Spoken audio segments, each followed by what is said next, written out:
사회에는 언제나 다양한 사람들이 존재합니다.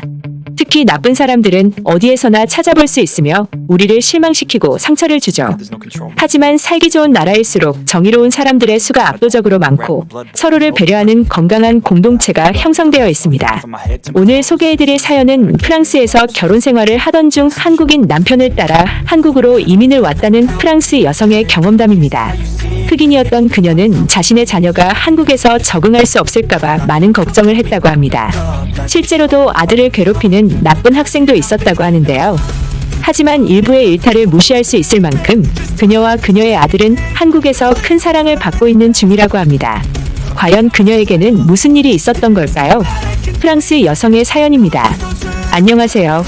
저는 한국인 남편이랑 사랑스러운 아들과 함께 한국에서 살고 있는 프랑스에서 온 미아입니다. 제 경험을 통해 저와 같은 다문화 가정이 힘을 얻었으면 하는 바람으로 글을 쓰게 되었습니다. 그럼 한번 시작해 볼게요. 저는 프랑스에서 살고 있던 흑인계 프랑스인이었습니다.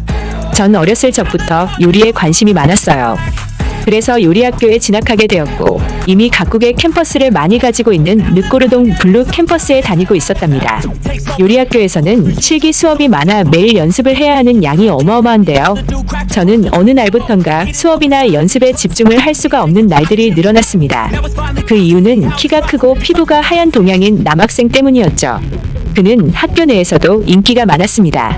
저 같은 흑인은 말할 엄두가 나지 않을 정도로 말이죠.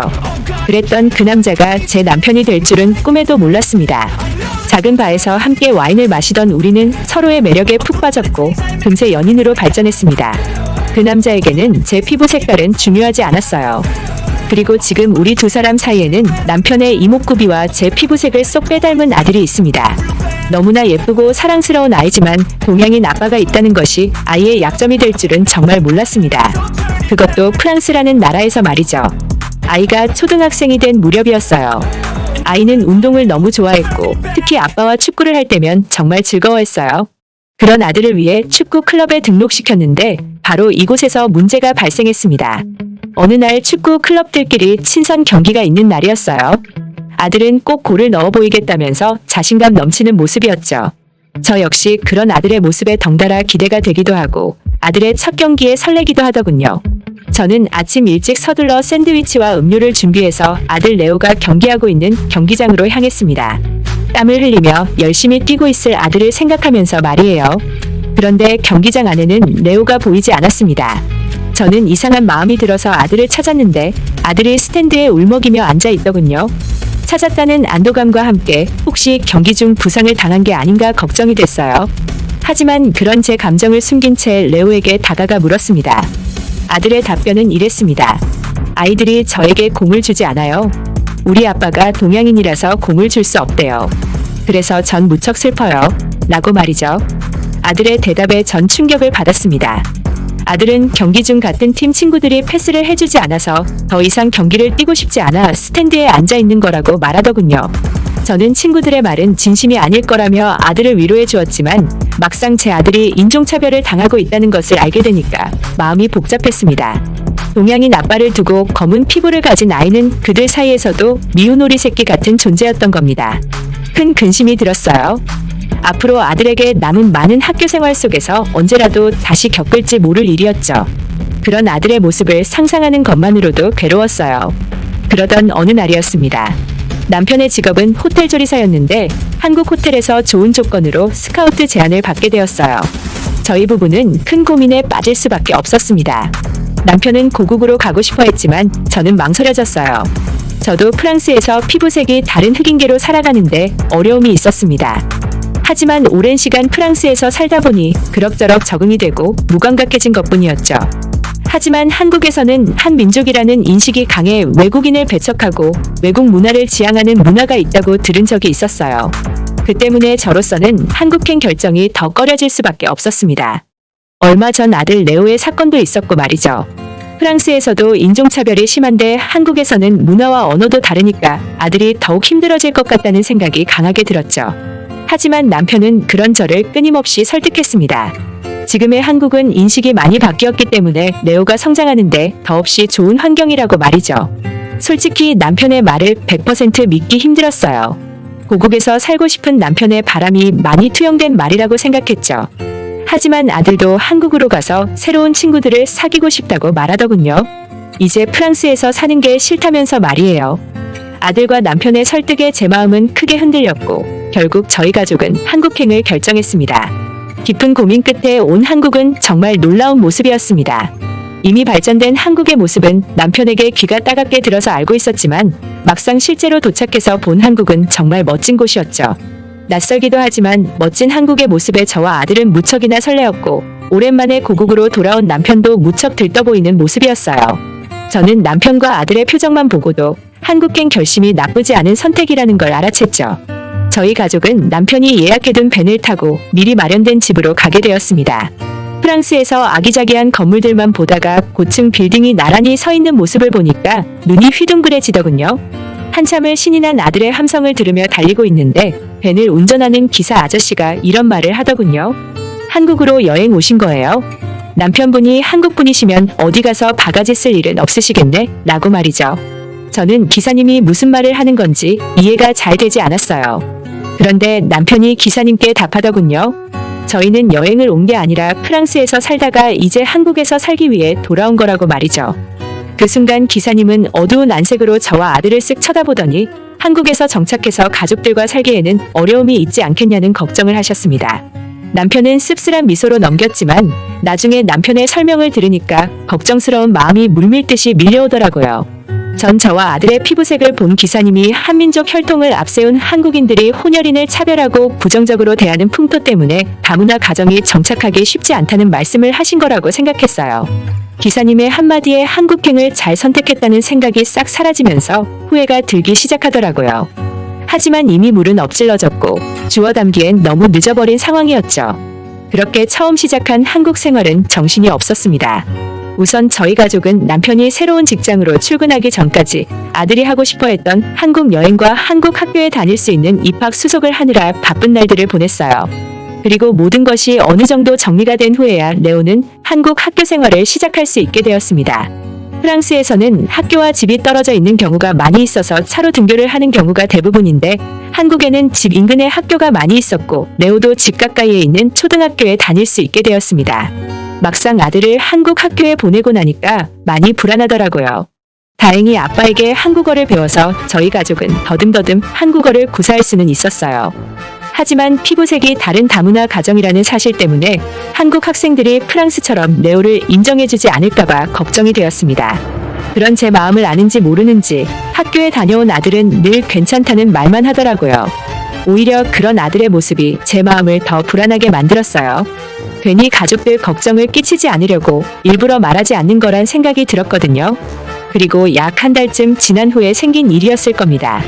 학교에 다녀온 아들이 초대장을 한 장 내놓더군요. 초대장에 쓰여 있는 내용은 이랬습니다. 교내 학예회가 있다는 내용이었죠. 아들은 반 친구들 앞에서 색소폰을 불기로 했다며 들뜬 목소리로 자랑을 했습니다. 저는 초대장을 읽고 불쑥 걱정이 됐어요. 왜냐하면 저 역시 아직 한국 사람들이 많이 모인 곳은 가본 적이 없었거든요. 그래서 피부색이 다른 제 모습을 아들의 친구와 학부모들이 어떻게 봐줄지 알 수 없었죠. 그럼에도 불구하고 이렇게라도 아들의 학교 생활을 엿볼 수 있다는 건 다행이라는 생각이 들더군요. 이윽고 아들이 기대하던 학예회 날이 다가왔고 저는 떨리는 마음으로 아들이 다니고 있는 학교에 갔습니다. 한국 학생들은 하나같이 참 예쁘게 생겼더군요. 저는 발걸음을 재촉해 아들의 반으로 갔습니다. 이미 학예회가 시작된 후여서 저는 주변의 학부모들에게 간단한 눈인사를 한 후 아이들을 지켜봤죠.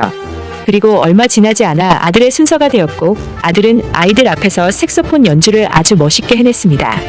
아이들의 환호성과 주변 학부모들의 수군거림이 들려왔어요. 귀가 호강했다며 열정적으로 박수를 쳐주는 모습에 저는 정말 감동받았습니다. 전 아들이 학교 생활에 잘 적응하고 있다는 생각에 다소 안심할 수가 있었죠. 제가 본 아들의 반 친구들은 레오에게 무척 친절했고 관심이 많았습니다. 제 걱정은 기후에 불과했다는 것을 직접 느낄 수 있는 순간이었어요. 하지만 그것도 잠시 학예회가 거의 끝날 무렵 전 경악스러운 광경을 목격하고 말았습니다. 화장실을 다녀온 레오에게 누군가 검둥이라고 적어서 등에 붙여놓은 게 아니겠습니까? 저는 한국어로 쓰인 그 말의 의미를 정확하게 알고 있었습니다. 피부색을 비하하는 아주 나쁜 말이었죠. 너무 놀라고 화가 나서 아들에게 다가가 그 종이를 떼어주려고 하는데 갑자기 어떤 여학생이 슬그머니 나타나더니 아들 모르게 아들 등에 있던 종이를 떼어주는 게 아니겠어요? 그리곤 아들의 무슨 일이냐는 질문에 살짝 미소를 지으며 아무것도 아니야라고 대답하더라고요. 다행히 아들은 그 여학생 덕분에 자신의 등에 나쁜 말이 쓰여있는 종이가 붙어 있다는 사실을 알지 못했죠. 전 여러 가지 감정이 교차했어요. 누군가는 피부색이 다른 아들에게 못된 장난을 쳤고 또 누군가는 그런 아들을 감싸주며 지켜주려고 했죠. 레오에게 나쁜 일이 반복될까봐 걱정이 되기도 했고 한편으론 레오를 보호해주려는 아이들이 있다는 것에 안도가 되기도 했어요. 그날 저녁 저는 남편에게 레오에게 벌어진 일에 대해 이야기를 했어요. 남편은 이 문제에 대해서 담임 선생님과 의논을 해보는 게 어떻겠냐고 제안했습니다. 저는 남편의 말대로 다시 아들의 학교를 찾아가 보기로 결심했습니다. 아들의 담임 선생님과 진지하게 이야기를 나눠볼 생각이었죠. 그런데 다시 찾은 학교에서 레오의 담임 선생님에게 뜻밖의 이야기를 듣게 되었습니다. 학예회가 있던 날 같은 반 학부모님들 중 누군가 교무실에 찾아와 건의를 해주셨다는 겁니다. 색소폰을 불던 레오라는 아이는 참 순수하고 멋진 아이 같다. 그런데 그런 아이에게 짓궂은 장난을 치는 친구들도 보인다며 학교 차원에서 아이가 상처받지 않도록 세심한 관심을 기울여야 한다고 말이에요. 또한 이미 레오와 같은 반 친구들은 레오와 편견 없이 친하게 잘 어울리고 있고 오히려 서로 다른 나라의 문화를 배울 수도 있어서 더 좋은 점이 많다고 하셨다는 거죠. 담임 선생님은 그 학부모님의 의견으로 다문화 가정을 소개하는 프로그램까지 준비하고 있다고 하셨습니다. 담임 선생님의 말을 전해 듣고 나니까 제가 편협하게 생각했던 것이 부끄러웠습니다. 어떤 사회든 예상하지 못한 불합리한 문제는 벌어질 수 있지만 결국 그 문제를 어떻게 인식하고 어떻게 다루고 있냐는 것이 그 사회의 수준이라고 생각해요. 그런 면에선 적어도 한국 초등학교와 학생들은 프랑스보다 훨씬 높은 수준인 것 같다는 생각이 들더라고요. 전 너무 걱정하지 말라는 담임 선생님의 말과 함께 가벼운 발걸음으로 돌아올 수 있었습니다. 그리고 얼마 후 무척 들뜬 모습으로 학교에서 돌아온 아들을 볼 수 있었죠. 저는 그런 레오를 끌어안으며 물었어요. 오늘 아들이 특별히 즐거워 보여서 엄마가 기분이 좋다고 말이에요. 아들은 활짝 웃으며 오늘 학교 운동장에서 축구를 했다고 말했습니다. 자신이 2골이나 넣어서 팀이 승리를 할 수 있었다는 자랑을 하더군요. 그리고 한국 친구들은 자신에게 공을 잘 준다며 그래서 너무 신이 난다고 폴짝폴짝 뛰면서 제잘되더라고요. 저는 한국 학교에 완벽히 적응을 한 아들의 모습에 근심을 지울 수 있었습니다. 그리고 얼마 후에 전 또 놀라운 일을 경험할 수 있었어요. 자기 방 안에서 뭔가 깊이 고민을 하는 아들의 모습을 보고 혹시 제가 모르는 무슨 일이라도 벌어진 게 아닌가 걱정이 되더라고요. 전 레오에게 무슨 일이 있냐고 조심히 물었습니다. 그런데 돌아온 아들의 답변은 놀라웠습니다. 며칠 뒤 학교에서 학급 반장을 뽑는 선거가 있는데 본인이 출마하고 싶다는 거였습니다. 프랑스에서도 학급을 대표하는 반장이 있습니다. 반장은 학급 내의 의견을 대표적으로 표현하고 학급의 관리와 조화를 유지하기 위해 중요한 역할을 하는 훌륭한 직책이죠. 프랑스에서는 늘 의기소침했던 레오가 반장이 되고 싶다고 말하는 건 제 입장에선 정말 놀라운 변화였어요. 하지만 아들은 반장이 된다면 인기가 많은 친구가 되는 것과 다름없는데 자신은 혼혈인이어서 반장 출마에 나서면 친구들이 싫어할 것 같다고 걱정을 하는 겁니다. 전 레오에게 이렇게 말해주었어요. 비록 한국 친구들과 피부색이 다르긴 하지만 레오도 한국 사람이나 다름없으니 용기를 내봤으면 좋겠다고 말이죠.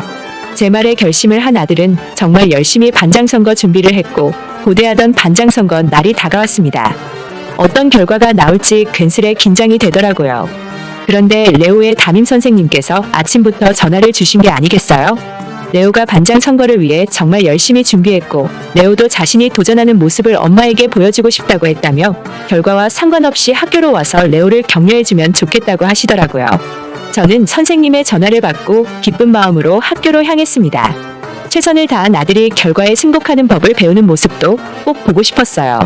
한국 학교에서는 반장 선거가 아주 중요한 행사인 것처럼 보이더라고요. 학급의 많은 학생들이 후보로 나와 선거 유세를 펼치는 모습이 귀엽고 신기해 보이더군요. 그리고 얼마 지나지 않아 아들의 차례가 다가왔습니다. 아들은 진지한 표정으로 더듬더듬 말을 이어나갔습니다. 자신은 프랑스에서 태어나고 자랐지만 훌륭한 한국인 아빠를 둔 한국인이라며 김치도 아주 잘 먹는다고 말입니다. 저는 시루숨이 새어나왔죠. 선생님과 반 친구들도 크게 웃더군요. 레오의 유세가 무사히 끝나자 한 아이가 자리에서 일어서더니 레오가 반장이 되는 것을 지지한다고 말하는 게 아니겠어요? 레오는 우리와 피부색이 다르지만 피부색을 빼면 우리와 다른 게 하나도 없는 친구인데 다른 반 친구들이 가끔 레오를 놀리는 모습이 보기 안 좋다고 말했습니다. 하지만 레오가 반장이 된다면 다른 반 아이들도 레오를 멋지게 볼 거라며 우리가 레오를 진심으로 사랑한다는 걸 보여주자며 목청을 높였습니다. 그리고 투표 결과 반 친구들의 절대적인 지지를 받은 레오는 당당히 반장에 당선됐습니다. 반장이 된 레오는 누구보다도 열심히 학급을 위해 일했고 한국 학교가 너무 좋다는 말을 자주 했죠. 지금 저와 레오는 한국 사회에 잘 적응하며 무척 잘 지내고 있습니다. 저도 좋은 직장에 취직해서 제 역량을 유감없이 발휘하고 있죠. 저는 한국 초등학생들의 따뜻한 마음과 어른도 하기 힘든 깊은 생각을 하고 있는 모습에 크게 감동을 받았어요. 다문화 가정의 아이 또한 나중에 대한민국을 이끌어갈 국민입니다. 저희 레오와 같은 아이들이 계속해서 차별받는다면 아이들은 건강한 사회의 주인이 될 수 없을 겁니다. 분명 우리 레오도 자기 역할을 충분히 해낼 수 있는 사회의 일원으로 성장할 것을 믿습니다. 이 자리를 빌어서 언어와 피부색이 달라도 진정한 친구로 인정해준 한국 학교의 학생들에게 큰 감사를 보냅니다. 어떻게 보셨나요? 아들과 함께 남편의 나라인 한국에서의 생활을 시작한 프랑스 여성의 사연이었습니다. 그녀는 한국으로 생활 환경이 크게 변하게 되면서 초기에는 많은 걱정과 두려움이 있었습니다. 하지만 결국 그녀의 가족은 새로운 환경에서 잘 적응하며 성장할 수 있었는데요. 특히 가장 걱정이었던 아들이 학급의 반장으로 선출되게 되면서 그녀는 자신들을 받아준 한국에 대한 큰 고마움을 느꼈습니다. 한국은 과거의 단일 민족으로 이루어진 국가였지만 빠른 세계화에 발맞추어 현재는 외국인이 가장 사랑하는 국가가 되었습니다. 여러 배경과 문화를 가진 사람들이 함께 공존하며 살아가고 있기 때문에 다양성을 인정하고 포용하는 태도가 더욱 중요해진 요즘입니다. 앞으로도 한국에서만큼은 모두가 행복하게 살아갈 수 있었으면 좋겠네요. 지금까지 특별한 한국의 이야기를 전해드리는 스페셜 튜브였습니다. 구독과 좋아요를 눌러주시면 영상 제작에 큰 힘이 됩니다. 소중한 의견도 댓글로 남겨주세요. 끝까지 시청해주셔서 감사합니다. 더욱더 좋은 영상으로 찾아뵙겠습니다.